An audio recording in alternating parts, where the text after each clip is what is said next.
अफगानिस्तान के मुद्दे पर सरकार ने सर्वदलीय बैठक बुलाई है। सर्वदलीय बैठक में AIMIM नेता असदुद्दीन ओवैसी साहब भी थे। सर, बैठक करीबन जो है 2-2.5 घंटे 3 घंटे तक चली। क्या बैठक के बाद में आप लोग संतुष्ट हैं? नहीं, मैं तो मुतमईन नहीं हूँ। जो हमने सवालात उठाए थे उसका गोलमोल जवाब सरकार ने दिया। मीटिंग बड़ी लंबी रही, उन्होंने जो प्रेजेंटेशन दिया उसकी कॉपी भी दी, मगर जो सवालात हम उठाए उसका तो जवाब ही नहीं दिए। भाई आप सिर्फ वेट एंड वॉच कह रहे हैं। भाई वेट एंड वॉच आपके नेबरहुड में हो रहा और आप वेट एंड वॉच कर रहे हैं। अगर हमारे पास कंटिजेंसी प्लान नहीं था, हमने अमेरिका पर बहुत ज्यादा हमने भरोसा किया, और जब ब्लिंकन आए थे आज से 1 महीना से कम टाइम में, तो पार्लियामेंट में जयशंकर साहब ने स्टेटमेंट दिया कि US and India are on the same page on Afghanistan. अब भाई ग्रीन जोन से जब अमेरिका निकल जाता है, भारत को नहीं कहता है, और हम अपने एम्बेसी के स्टाफ को निकालना चाहते थे, अमेरिका हमको सिक्योरिटी प्रोवाइड नहीं करता। चिनोक्स अमेरिका के पास है, हमको बड़ा एयरक्राफ्ट C-70 जिसको कहते हैं वो लाना पड़ा, अमेरिका वो भी नहीं देता। तो क्या कोऑपरेशन है आपका US से?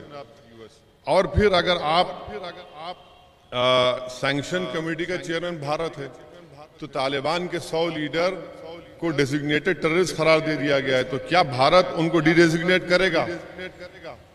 और अगर नहीं करेगा तो फिर क्या वो भूल गए कि यही हक्कानी नेटवर्क, हमारे एक डिप्लोमेट को काबुल में एम्बेसी में बॉम्ब ब्लास्ट में उसकी मौत हुई थी, और अगर नहीं करते तो फिर आप UAPA में करेंगे क्या? UAPA लॉ में टेररिस्ट ऑर्गेनाइज करते हैं।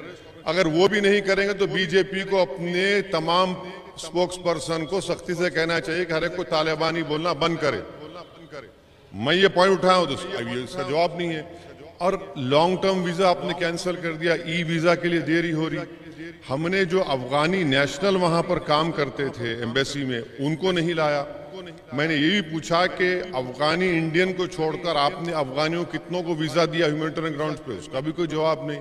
सब गोलमोल जवाब, ऐसा हम कर रहे हैं, हम इनसे बात कर रहे हैं। चर्चा के दौरान क्या इस बात को लेकर भी जो चर्चा हुई है, ये आशंका जाहिर की कि क्योंकि तालिबान अफगानिस्तान में कब्जा कर चुका है, लिहाजा उससे जो भारत में क्रॉस बॉर्डर टेररिज्म है उसका भी खतरा बढ़ेगा?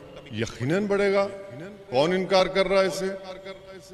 कौन इनकार? सब जितने स्ट्रेटेजिक सिक्योरिटी एक्सपर्ट्स हैं इस बात को कह रहे हैं।